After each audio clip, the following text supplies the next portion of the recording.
Hello, Andy Kim, Democratic nominee for Senate in the state of New Jersey, my state, my home state, the Garden State, which you love very much. Welcome. Thank you for coming here. Yeah, thanks so much for having me. It's great to be able to talk to you. I'm so excited to be at the DNC. This is a Jersey girl, grown up, did not ever expect this to be my trajectory in life, but this conversation isn't about me, it's about you. So first of all, one question.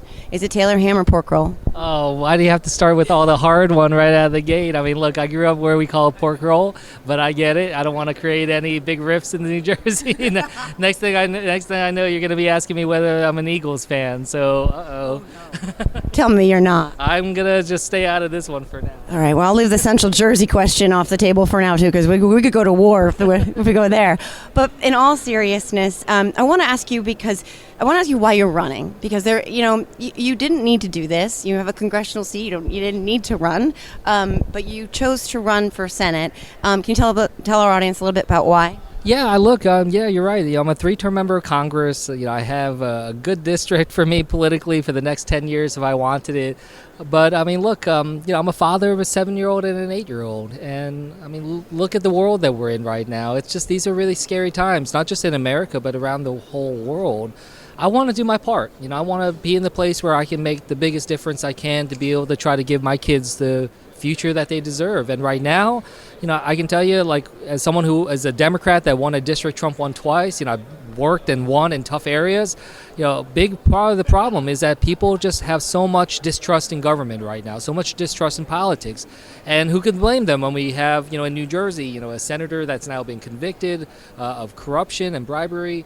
So we have to be taking the steps to restore that sense of trust, and that's what I hope I can do.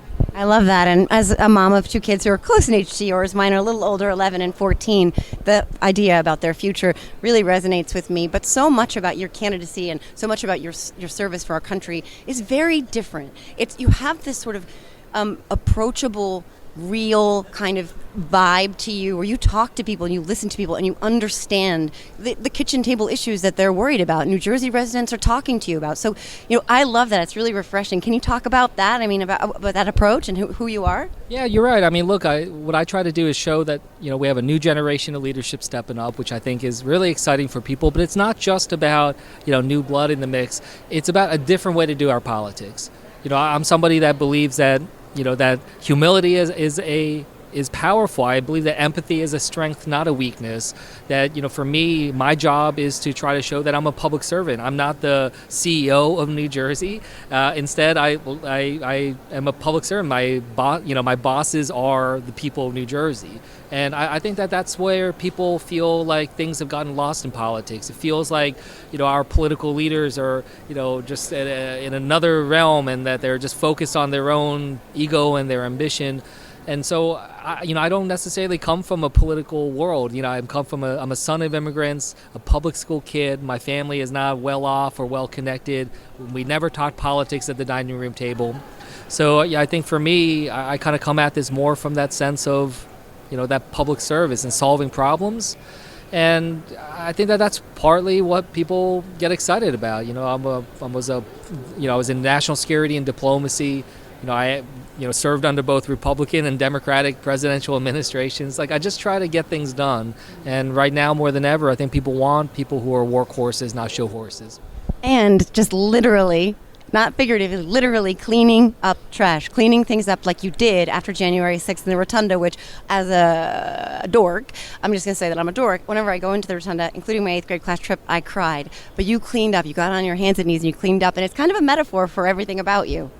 Well, look, my mom raised me well to try to make sure that I'm showing respect. And, as I said, son of immigrants, my parents moved here to this country 50 years ago.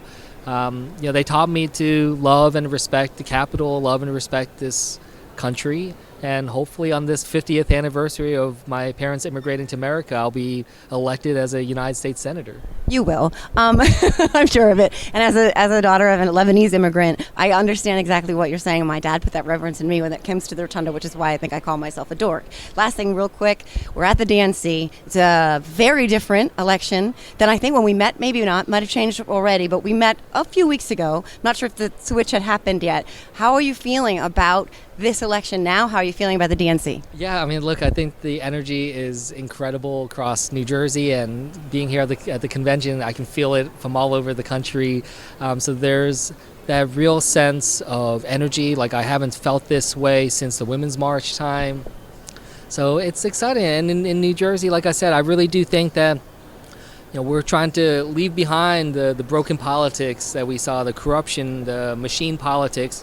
And I think we're on the dawn of a new era of politics in New Jersey that hopefully will be an era of integrity and an era of public service. And I hope to be able to help lead that in. I'm so excited. I am so grateful for you. I'm so ready for the change you're going to bring to New Jersey and to the United States Senate and to the American people. I'm so excited. Thank you so much, Andy Kim. Thanks so much for having me. Future Senator Andy Kim, thank you so much. This is JoJo out.